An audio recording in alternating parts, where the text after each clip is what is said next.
नमस्कार दोस्तों, मैं हूं अजय चौधरी। आज आपके सामने फिर से एक नए वीडियो के साथ। और आज हम बात करने वाले हैं हिंदी के समास के भाग 2 के बारे में। पहले भाग में समास का अर्थ, उसके सभी 6 प्रकार और इसके साथ ही अव्यय भाव समास, ये हम पढ़ चुके हैं। दूसरे वीडियो में हम पढ़ेंगे कर्मधारय समास, द्वंद्व समास, दिग्गु समास, इनके बारे में। तो देखिए, कर्मधारय समास में आप जानते हैं समास में 2 पद होते हैं। ये चीज़ें हम पढ़ चुके हैं। किसी पद में किसी के पहला पद प्रधान होगा, किसी में दूसरा प्रधान होगा, किसी में दोनों प्रधान होंगे। तो कर्मधारय समास जो है, इसमें दूसरा पद प्रधान होता है। पहला पद जो होता है कर्मधारय समास में, वो होता है विशेषण, और दूसरा पद जो होता है वो होता है विशेषण। विशेषण होता है जो किसी की विशेषता बताई जाती है, उस विशेषता को कहा जाता है विशेषण। जैसे नीला। और विशेष्य, जिसकी विशेषता बताई जाए। नीला कौन है? कमल। तो पहला पद विशेषण और दूसरा पद विशेष्य हो। इसके साथ ही या प्रथम पद दूसरे की विशेषता बताता हो। जैसे नील कमल, नीला है जो कमल। काली मिर्च, काली है जो मिर्च। खुशबू, अच्छी है जो गंध। सज्जन, अच्छा है जो जन। ये 4 एग्जाम्पल दिए हैं मैंने। इसके अलावा और भी होते हैं, जैसे महर्षि, महान है जो ऋषि। भव सागर, भव रूपी सागर। चील गाड़ी, चील के समान उड़ने वाली गाड़ी। महासागर, महान है जो सागर। दुर्जन, बुरा है जो जन। बदबू, बुरी है जो गंध। तो इस प्रकार से होते हैं। बस आपको ध्यान क्या रखना है, पहला पद विशेषण होगा और दूसरा पद विशेष्य होगा। पहला दूसरे की विशेषता बताएगा। और देखिए, एक वर्ड कहता हूं कि पहला पद प्रधान है या दूसरा पद प्रधान है, तो इससे मतलब क्या होता है प्रधान से? प्रधान से मतलब है कि अगर उस वर्ड को आप निकाल दो तो पहले वाले या जो दूसरा पद बचा है उसका कोई मीनिंग नहीं रह जाता है। हम उसे एक फाइनल निष्कर्ष नहीं निकाल सकते हैं। जैसे नील कमल है, तो इसमें दूसरा पद प्रधान क्या है? दूसरा पद प्रधान है कमल। अगर मैं कमल को निकाल दूं तो सिर्फ नीले से क्या रह जाएगा? सिर्फ अपने आप में एक रंग रह जाएगा। इसके साथ हमें कुछ ना कुछ चीज़ लगानी पड़ेगी, तो इस वजह से वो चीज़ प्रधान होती है। उसके बाद में आता है द्वंद्व समास। देखिए, पहले तो मैं आपको द्वंद्व समास में यूं ही मुझे लगा कि आपको बता देना चाहिए। द्वंद्व के अंदर 7 वर्ण हो गए टोटल, क्योंकि वर्ड देखने में ये छोटा लगता है द्वंद्व। द हलंत ये व्यंजन है, व, फिर ए, फिर न हलंत, फिर द हलंत, फिर व हलंत और फिर ए। इस प्रकार से द्वंद्व के अंदर 7 वर्ण होते हैं। खैर, आगे बात करते हैं हम। द्वंद्व समास में दोनों पद प्रधान होते हैं और दोनों के मध्य और या आ का लोप होता है।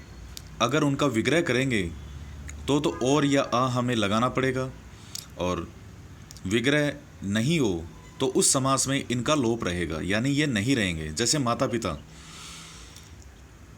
तो ये समास है, और अगर मैं समास विग्रह करूं तो माता और पिता,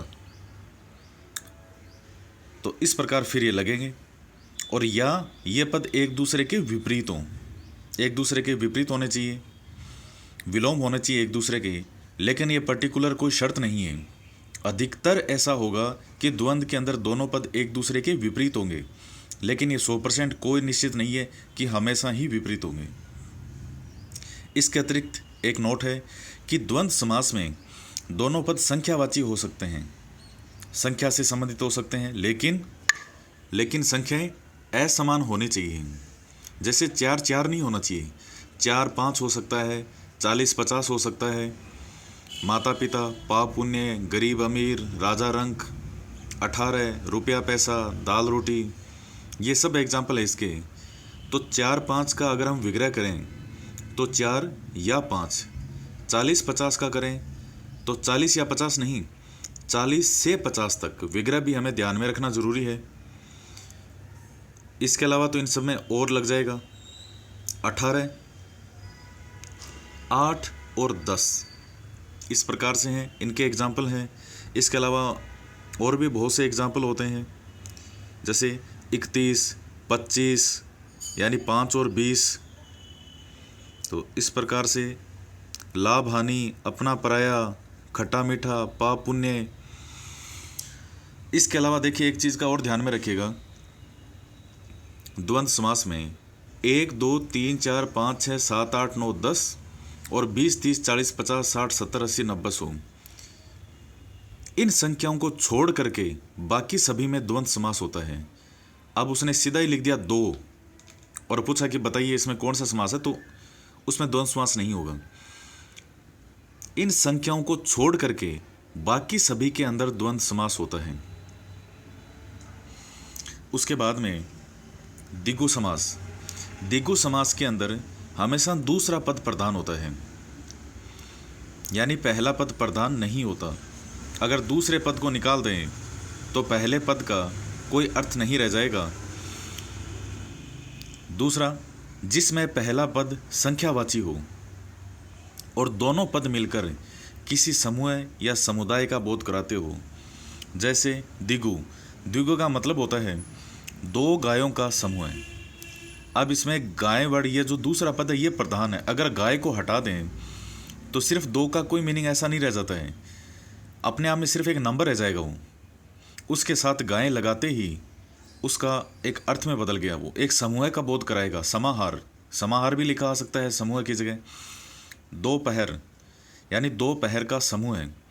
चौराहा, 4 राहों का समूह है। पंजाब, 5 नदियों का समूह है। सप्ताह है, 7 दिनों का समूह है। नवग्रह, 9 ग्रहों का समूह है। चौमासा, 4 मास का समूह है, यानी बारिश के महीने, बारिश के मंथ। त्रिवेणी, 3 वेणियों का समूह है। दुपट्टा, 2 पट्टों का समूह है या 2 पट्टों का समाहार। दोनाली, 2 नलियों का समूह है, समाहार। तो इस प्रकार से ये इसके एग्जाम्पल हैं द्वंद्व समास के।